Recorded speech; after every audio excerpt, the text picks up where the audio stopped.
Hello everyone, welcome to my channel. ચલો, આજે મેં બનાવી છે ઘરે આપ સૌના માટે નાનખટી. આ નાનખટી તો ના કહેવાય, પણ કૂકીઝ જ છે એક જાતની, પણ નાનખટીના ફોર્મમાં છે.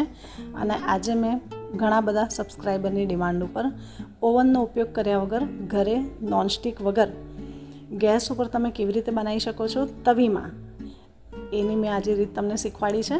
અને આજે આની રેસીપી છે એ થોડી અલગ છે. તો આપ સર્વેને એક ખાસ રિક્વેસ્ટ છે કે આપે હજી સુધી મારી ચેનલને સબસ્ક્રાઈબ ના કરી હોય તો પ્લીઝ કરી લેજો, અને સાથે બેલ આઇકન પણ જરૂર પ્રેસ કરજો, જેથી નવી રેસીપીની વિડીયોની નોટિફિકેશન આપને મળતી રહે. તો ચાલો મારી સાથે, મારી આશુષ બેકરીમાં આપ સર્વેનું સ્વાગત છે. ચલો આપણે આને બનાવવા જઈ રહ્યા છે. તે પહેલાં હું તમને બતાવી દઉં, મેં અહીંયા એક તવી લીધી છે અને તવીના માપનું જે એક બટર પેપર મેં કટ કરી લીધું છે. આપણે અહીંયા 2 તવીનો ઉપયોગ કરવાના છે. સાથે અહીંયા આગળ ઇન્ગ્રેડિયન્ટ્સ જોઈ લઈએ તો 100 ગ્રામ મેંદો છે અને 50 ગ્રામ દળેલી ખાંડ છે. અને આ છે સ્પેશિયલ માર્જરીન, જે બિસ્કિટનું માર્જરીન આવે છે એ છે. સાથે છે અમોનિયા, એની સાથે છે બેકિંગ સોડા, જે આવી રીતે પેકેટમાં મળે છે તે જ લેવાનો છે. પિસ્તાનું એસન્સ છે અને કલર છે, અને સાથે થોડા ગાર્નિશિંગ માટે પિસ્તા છે. તો હું તમને અહીંયા કપથી અને ગ્રામથી પણ બતાવું છું કે 100 ગ્રામ મેંદો છે, પણ કપથી જોઈએ તો કેટલો થાય છે એ જોઈ લો તમે. આવી ફૂલ ચમચી ભરીને 8 ચમચી જેટલું થશે, અને કપથી જોઈએ તો 1/4 કપ જેટલો મેંદો છે. આ જે બિસ્કિટનું માર્જરીન છે એ આસાનીથી માર્કેટમાં મળી જાય છે, અને જો આપને ત્યાં ના મળતું હોય તો તમે ઓનલાઈન પણ તેને મંગાવી શકો છો.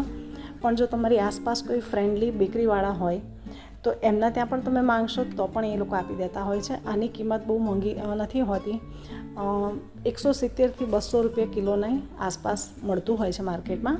પણ મેં તો ઓનલાઈન જ મંગાવ્યું હતું, કેમ કે હું બને ત્યાં સુધી ઓનલાઈન મંગાવવાનું વધારે પ્રિફર કરું છું.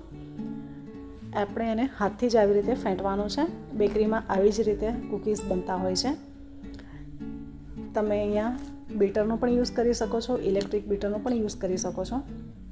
અહીંયા આગળ ઘી એકદમ સરસ ફેંટાઈ ગયું પછી મેં એમાં થોડી દળેલી ખાંડ નાખી અને બીજી અડધી ફરીથી નાખી. એટલે 50 ગ્રામ ખાંડ છે એને એકસાથે નથી નાખી દેવાની, આવી રીતે 2 ભાગમાં નાખવાની છે, જેથી ઘીમાં જે એરેશન થયું છે એ એકસાથે બેસી ના જાય. અને આવી રીતે જ્યારે પણ બેકિંગ કરતા હોઈએ, બેકિંગના રિલેટેડ કોઈ પણ કામ કરતા હોઈએ તો સ્ક્રેપર લેવું જરૂરી છે. સ્ક્રેપર હોવું જ જોઈએ, જો ના હોય તો વસાઈ લેવું જોઈએ. આવી રીતે આપણે ખાંડ અને ઘીને ફેણવાનું છે. જો એકદમ સોફ્ટ થઈ ગયું છે, એકદમ હલકું થઈ ગયું છે, એકદમ ક્રીમી ટેક્સચર ના આવે ત્યાં સુધી આવી રીતે ફેંટવાનું છે. અને એક ખાસ વાત કે જ્યારે તમે આ કામ કરતા હો ત્યારે પંખો ક્યારેય ચાલુ નહીં રાખવાનો. ગરમી લાગે તો લાગવા દેવાની, પણ પંખો તમે ચાલુ કરશો તો જ્યારે આ ઘી અને ખાંડ આપણે જે મિક્સ કર્યું છે એ તરત જ ધીરે ધીરે હાર્ડ થવાનું ચાલુ થઈ જશે. હવે મેં અહીંયા આગળ 1/4 ટીસ્પૂન જેટલું લીધું છે પિસ્તાનું એસન્સ, અને થોડો 1 ડ્રોપ જેટલો ગ્રીન ફૂડ કલર મેં લીધો છે. સાથે જે મેંદો છે તેમાં હું 1/4 ટીસ્પૂન જેટલું નાખું છું બેકિંગ સોડા. બસ આટલું જ આપણે એડ કરવાનું છે. અને જ્યારે પણ આવી રીતે બેકિંગ સોડાની બોટલ તમે ખોલો તો એની ઉપર આવી રીતે જેનું રેપર હોય છે એને રહેવા દેવાનું, જેથી આવી રીતે જ્યારે બી તમે ચમચીથી એને લો તો એની સાથે લેવલ સાથે જ લેવાય. આ છે અમોનિયા. દોસ્તો, હમણાં જે એટમોસ્ફિયર ચેન્જ થયું, વચ્ચે વરસાદ જેવું પણ થઈ ગયું હતું, તો એમાં મારો એમોનિયા છે એમાં થોડો ભેજ આવી ગયો છે. જો તમારી પાસે એમોનિયા ના હોય તો તમે અહીંયા 1/4 ટીસ્પૂન જેટલો બેકિંગ પાવડર લઈ લેજો. પણ હું આજે તમને બતાવવા માટે જ બનાવી રહી છું. આવો એમોનિયા હોય તો એ બહુ સ્ટ્રોંગ નથી રહેતો, એની ખાલી ફ્લેવર આવશે, પણ એનું જે કામ છે જે જાડી પાડવાનું એ નહીં થાય. પણ આજે હું તમને આ એમોનિયા સાથે રેસીપી બતાવું છું. આ પણ એમોનિયા તમને આરામથી બેકરીના રિલેટેડ જ્યાં સામાન મળતો હશે ત્યાં આરામથી મળી જશે, અને બહુ મોંઘો નથી હોતો. 20 રૂપિયાનો કે 25 રૂપિયાનો 100 ગ્રામ મળતો હોય છે, એટલે એ પણ તમે લઈ શકો છો. એ પણ ઓનલાઈન મળતો જ હોય છે.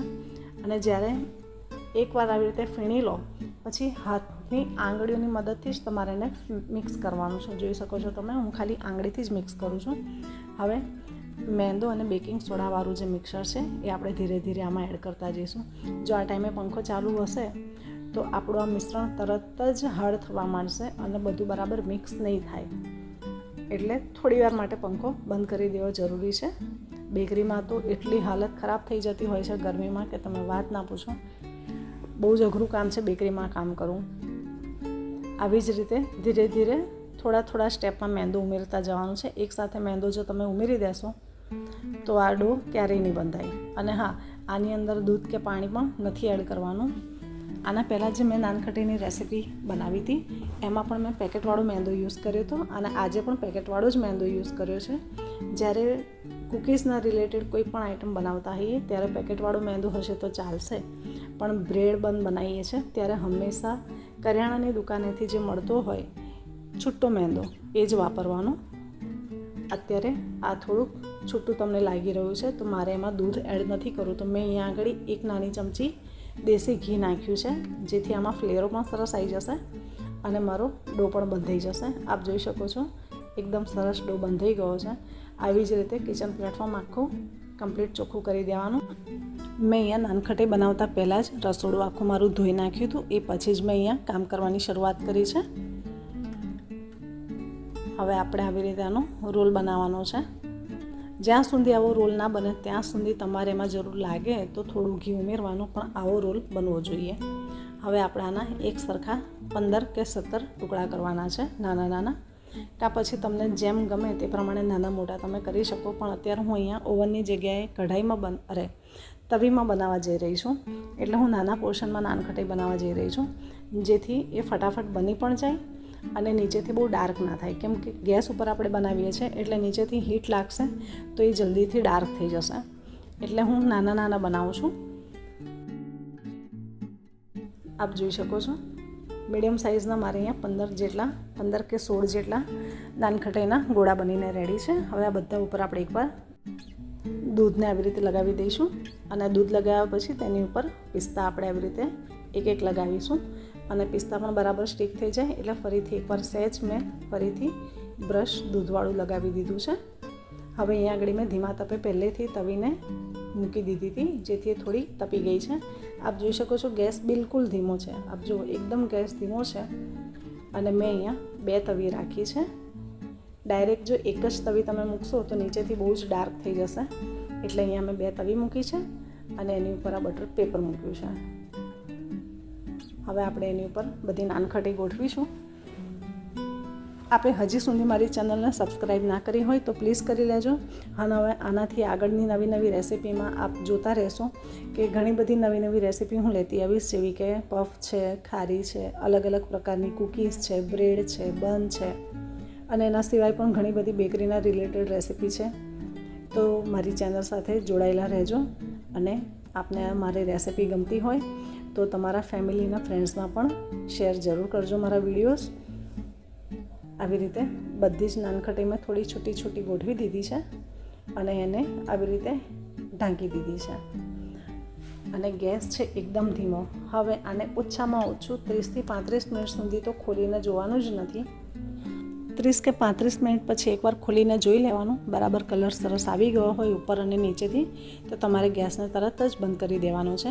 મેં અહીંયા આગળ 40 મિનિટ માટે અહીંયા રહેવા દીધું છે. 40 મિનિટ પછી મેં ગેસ ઓફ કરી દીધો હતો. એકવાર મારી 30 મિનિટ થયા પછી મેં જોયું હતું તો મને થોડો કલર લાઇટ લાગતો હતો, એટલે મેં ફરીથી એને 10 મિનિટ રહેવા દીધું છે અને અત્યારે મેં ગેસ ઓફ કર્યો છે કેમ કે તવી હજી ગરમ છે અને કૂકીઝ પણ એકદમ ગરમ છે. આપ જોઈ શકો છો નીચેથી પણ બહુ સરસ કલર આવ્યો છે કેમ કે મેં અહીંયા 2 તવી નીચે મૂકી હતી. બધે જ એકદમ સરસ કલર આવી ગયો છે. હવે હું એને ઢાંકીને થોડી વાર રહેવા દઈશ. આપ જોઈ શકો છો ગેસ મેં બંધ કરી દીધો છે. હવે એની જાતે જ તવી પર ઠંડી પડે પછી આપણે એને સર્વ કરીશું. હું અહીંયા તમને તોડીને બતાવું છું. આપ જોઈ શકો છો એકદમ અંદરથી સોફ્ટ છે અને ઉપર એટલું જ ઘી લાગે છે. જુઓ આનો ટેસ્ટ બિલકુલ બેકરીમાં જે નાનખટી મળતી હોય છે તેવો જ ટેસ્ટ છે. તમે જોયું હશે કે બેકરીમાં જે નાનખટી મળે છે તેનો ફ્લેવર થોડો અલગ હોય છે કેમ કે એમાં એમોનિયા હોય છે.